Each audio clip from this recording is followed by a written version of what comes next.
Console applications and output. Skeleton code. Basic code used to start a task. For us, we're going to use the below skeleton code when starting a Java file. First off, when you're making a Java file, you need to know that when you make the name of your Java file, you're not allowed to include any spaces, and each word should begin with a capital letter. For example, here where it shows file name, it says file name. F is capital and N is capital because they both start new words. And they're stuck together because spaces aren't allowed. So file name. The skeleton code for the files we're going to be using is public class file name, where you in fact write the name of the file. Anytime I have an underline under something, it means you don't actually write what it says, you replace it with the appropriate text. For example, when we make a file called hello world, we'd write hello world there and not file name. Next line is a curly brace. Later it gets closed at the end. We have public static void main string bracket bracket args, where string is capital, and string bracket bracket args is in parentheses. Below that we have curly braces, and then inside that inner set of curly braces I have code goes here. That means that's where you're going to write the code for your program. Alright, print commands. There are two print commands. The first of which is system.out.print quote text quote parentheses semicolon. The text inside of the quotes is what gets printed to the screen. And how it knows what to print is there's an open quote and a close quote. Everything between the open and close quote is what gets printed. System.out.println quote text quote parentheses semicolon. It prints whatever's between the quotes, so the text, to the screen and then presses enter or moves to the next line. So the cursor moves to the next line, so the next thing you type would be below it. So print prints text, print line prints text and then moves to the next line. For example, we're going to show you the difference between the two. If you had system.out.print hello and then followed by the command system.out.print Bob, those are both print commands, meaning it prints exactly what you have and then does not advance to the next line. So you'd get hello and then Bob would follow immediately after that. If we did print ln, system.out.println hello, system.out.println Bob, the output would be hello, move to the next line. Bob, move to the next line. So directly below Bob, the cursor would be directly below Bob, so the next thing that gets print would fall below Bob. So println types the text that you gave and then moves to the next line. Escape sequences are special commands that can be used inside quotes. So remember, you have quote, text, quote. These commands can be used inside of those quotes. Escape sequences always start with a backslash followed by another character. Here's the chart of what the escape sequences are. Backslash quote displays a quote. You might be, why do we need a command to display a quote? Couldn't I just type quote? You can't just type quote because print commands expect a quote to begin the text and then a quote to end the text. If you put a quote in the middle somewhere, it gets confused. It doesn't know, wait, which quote is my beginning quote, which quote is my end quote? There's three of them. I don't know what to do. So we have to use a special command saying this is not the beginning or the end quote. And you can only do that inside of the quotes. So inside of the quotes, if we did backslash quote, it would display a quote. And it would know that it's not the beginning or ending quote. We can do backslash T to move over, backslash N if we want to advance to the next line. And remember, quotes are special. That's why we had to have a special command to put in a quote. But backslashes are now special because escape sequences start with a backslash. So you can't just put a backslash in the quotes. So if you want to display a backslash, there's a special command to display a backslash. It is backslash backslash, and it would display a single backslash, not two. Now, when you're writing forward slashes, do know that you only need one forward slash because forward slashes are not special. Some of you are going to get confused. Which one's a forward slash? Which one's a backslash? Well, there are two easy ways to remember which one is a forward slash and which one's a backslash. Try to remember that you always start drawing a slash at the bottom. So When you start drawing a backslash, you start at the bottom right, and you find yourself going to the left or back. That's a backslash. If you start at the bottom and you find yourself going forward, you're drawing a forward slash. That's still going to be pretty hard to remember. So my favorite trick is when you look at the keyboard, right below the backspace is the backslash. So if you typed in a slash and you're like, oh, it wasn't near the keyboard, it wasn't near the backspace, but I think it was a backslash, you were in fact wrong. If you type a slash and it's near the backspace, it is a backslash. If it's not near the backspace, it is a forward slash. Exercise 1. We're going to write code to print open C:\\\Englishpaper.docx.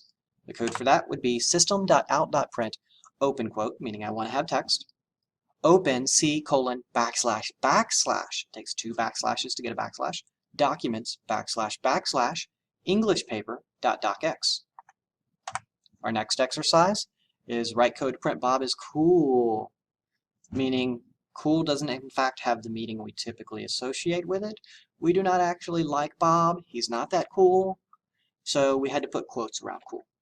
We accomplished this with the below line of code, system.out.print, parenthesis, quote, meaning of starting text, Bob is /quote, this is not the closing quote, cool, /quote, this is not the closing quote, period, quote, this is the closing quote. We have an open quote for our text before Bob and a close after the period. The other two are escape sequences, not typical quotes. They mean I'm doing a special command to have a quote inside of the text. Comments is text that is ignored by the compiler. Comments are used to write notes to yourself or others about your code. So if you have several lines that are difficult to understand, you can write a comment above them explaining how they work. They can also be used to temporarily remove lines of code from your program for testing purposes. So if you're like, I don't really know if I like this line of code, or this line of code has an error, but I want to see how everything else works, you can temporarily remove a line of code with a comment. All right. // starts a single line comment. That means everything to the right of the // is a comment, and that text will be ignored by the compiler. To start a multi-line comment, so if you have lots of text that you need to be a comment, instead of doing lots of single-line comments, you would just do one large multi-line comment. /* starts a multi-line comment. * ends a multi-line comment. Everything between the / and the closing * is a comment and ignored by the compiler. Hello World. So now we're going to do an example of Hello World.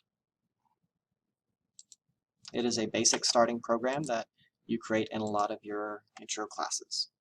So first step, we're going to open JCreator.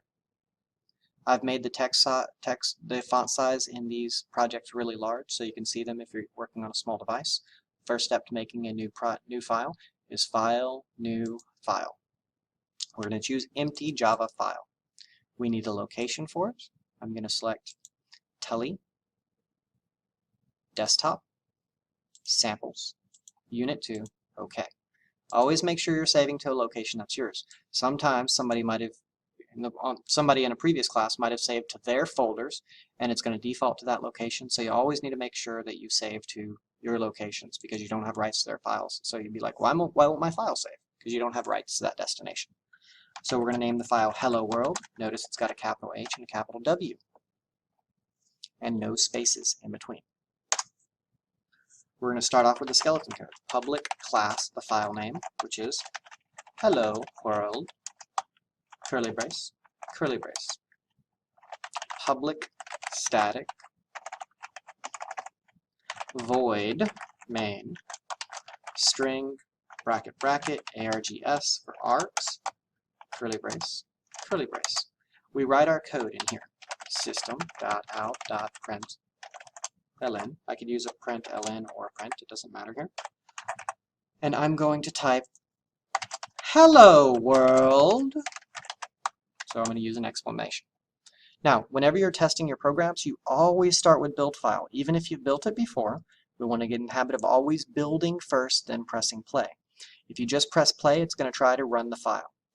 If you had an old version of the file that worked, when you press play, it's going to show an error down here really quickly, and then run the old version of the file instead of the new one. So we always press build, and then play.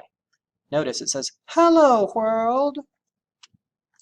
And if I wanted to write a note to myself, I could come up here and say, Prince, hello, oh, Prince, hello world. And this is not code, so when I press compile, it's a comment, it ignores it. And then I can run it.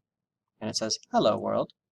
Now if I made this a comment as well, our program would not print anything because we do not have any code in our main. I'm going to go ahead and put it back. I'm also going to delete the semicolon. Notice when I press build, it says semicolon expected. If you go to build output, it gives you a little bit more information. C colon blah blah blah blah blah blah blah, hello world.java. On line 6 has an error, semicolon expected. And the cool part about build output, usually it points to where the problem is. Right here, semicolon expected. So you go there, you put a semicolon. Compile, build, everything runs beautifully. Now let's have a little bit more complicated of an error. We're going to get rid of the closing quote. Now it gives you 3 errors. First of all, let's go to build output. So we have 3 errors. There's actually only one problem. We're missing a quote. Anytime you get lots of errors, what you want to do is fix the top error and then rebuild your program, because these may be real errors below it, or they may be phantom errors. Because of this error, it doesn't understand other code, so it produces additional errors that are not real errors. So we start with our first one. On line 6, unclosed string literal. You're going to have to get used to what some of the wording means, but I'm going to let you know. Unclosed string literal. Anytime you have text in quotes, it's considered a string. And when they say unclosed string literal, that means you started a quote, see it's pointing to this quote, and it never got closed. It doesn't know where it should have closed, but it's saying, right here, we started a quote, and it never got closed. So we go over here, we do our quote. Remember, we had 3 errors, so we've just fixed the first error. When I press compile, it all works perfectly. Those other errors didn't exist. So if we spent time trying to fix errors 2 and 3, we wouldn't be able to, because there's not really any problems with the code. Let's see what those errors were. So let's go back, and it says semicolon expected. There is no semicolon expected. It's got a semicolon, but because the quotes were messed up, it couldn't find the semicolon properly. It also says reached in a file called parsing. That usually means your curly braces are off, which is not an issue. Our curly braces are right as well. So remember, fix the first issue and then recompile, because the other issues may go away. And remember, when you're looking at errors, don't look at task view. It's a short synopsis of the error. Go to build output. It's got that nice little arrow where it points kind of where the problem is. In fact, here it's pointing at the quote. It also tells you line number and the file. Lots of useful information. So we want to always use build output. I'm going to show you what a multi-line comment looks like real quick. / starts a multi-line comment, and */. So that printed hello world to the screen.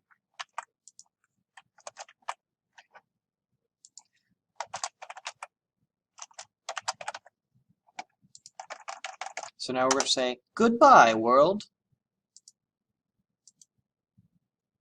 Notice it only says goodbye world because the hello world and the prints hello world is part of a multi-line comment. So that concludes our example. So I'm going to go ahead and close out. Goodbye, class!